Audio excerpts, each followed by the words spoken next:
Okay, for this problem, notice that there's 2 degrees of freedom, and you know 2 accelerations. You know the acceleration of the ball horizontally is 0, and you know that it's equal to g vertically. So we do not need a free body diagram. We just simply need to write the accelerations and integrate them. Because the accelerations are constant, you can use the handy formulas. Now, they are asking me for a time that it hits. So, or excuse me, yeah, the time it hits the incline. Oh, I'm sorry. They're asking me for D. They're asking for a position. So I want to get a relationship between position and acceleration. So I'm going to use the handy formulas. So there's 2 of them that I can think of. One that looks like this, x equals, let me use a black color. Okay. X equals x0 plus vx0 times time plus 1/2 a in the x direction times time squared. The other one that has position, and it goes like this: v squared, vx squared equals v0 squared in the x plus 2 acceleration in the x, x minus x0. I don't want to use the second equation because I really don't know anything about the velocities. Remember in class I said that, yeah, you could say, well, I know the velocity when it hits it's 0, but then the acceleration right there is not constant, so you can't use these equations. Anyway, so I'm going to use these the first equation. I'm going to apply it in the 2 directions where acceleration is the easiest. That means I'm going to apply it horizontally and vertically. Okay, so the x equation, the y looks very similar. It's just y's instead of x's.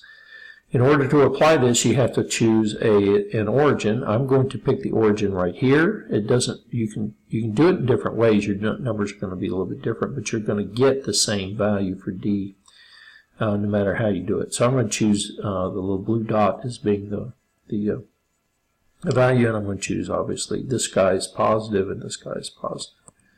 Okay, so fine. Let's do it now. Okay, so you want to say, where does it hit? Well, it's going to hit at a distance x, which I don't know where it hits, but the initial x value is where the guy lets it go, and that's going to be a distance of 8 back to the left, so that'd be a minus 8 is where it starts.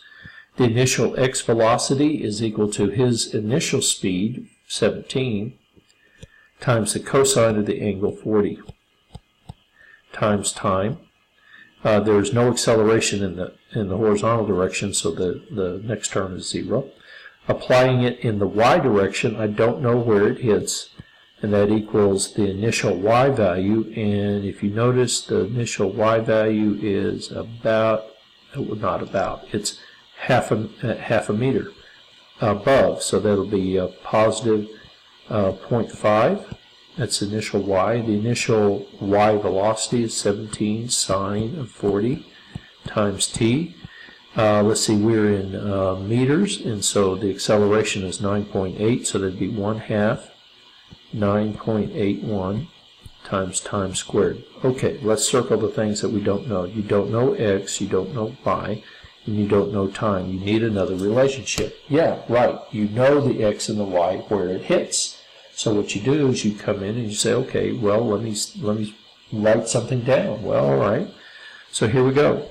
X, the location that it hits, is going to equal this distance right here, which is 10 plus d,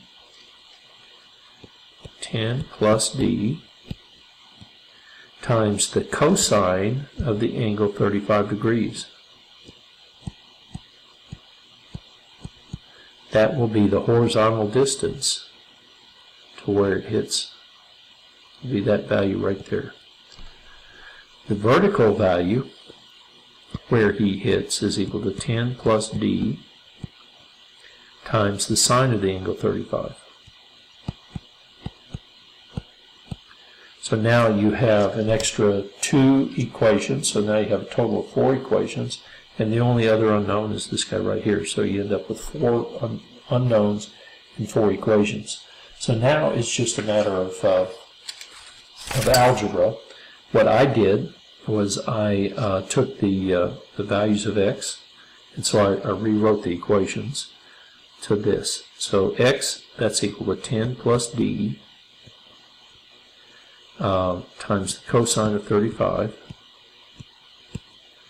equals negative 8 plus 17 cosine of 40 times t.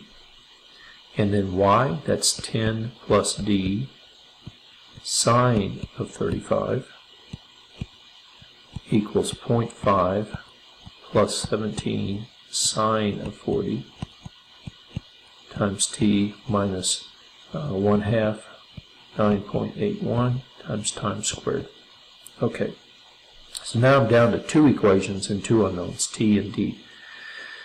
Okay, so here's what I did to solve them algebraically. I multiplied the first equation, all of it, by the cosine, by the sine of 35.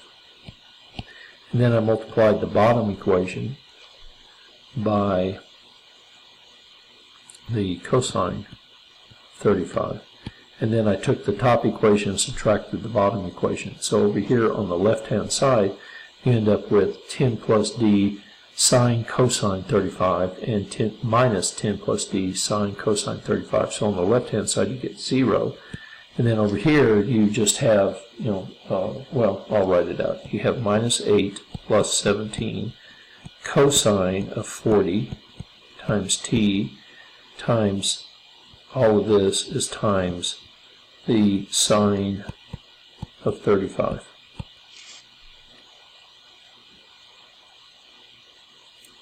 Minus 0.5 plus 17 sine 40 t minus 1/2 9.81 t squared times the cosine times the negative times the cosine of 35. So then you just massage all this mess together, end up with an equation for t. Unfortunately, it's a quadratic. You solve the quadratic and you solve for the time, right?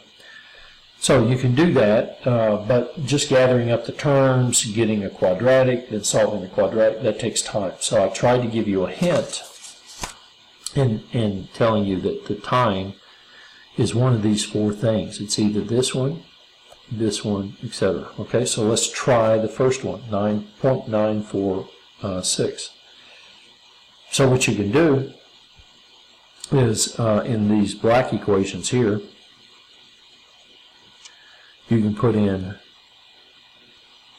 let's see, 9.946, and then down here you put in 0.9, and if it's correct, you'll be able to solve for 0.946. You should be able to get a d that is the same for all of them. So you put in the time of 0.946, take the first equation and solve for d. Piece of cake, right? So you just use your calculator, 17 cosine 40 times 0.946 minus 8 divided by the cosine of 35 minus 10, you get the d, right? That d is different than the d that you get for the second equation. And because the d's are different, that can't be the correct time. So what you do is you then say, okay, maybe it's 1.315. So you put in 1.315.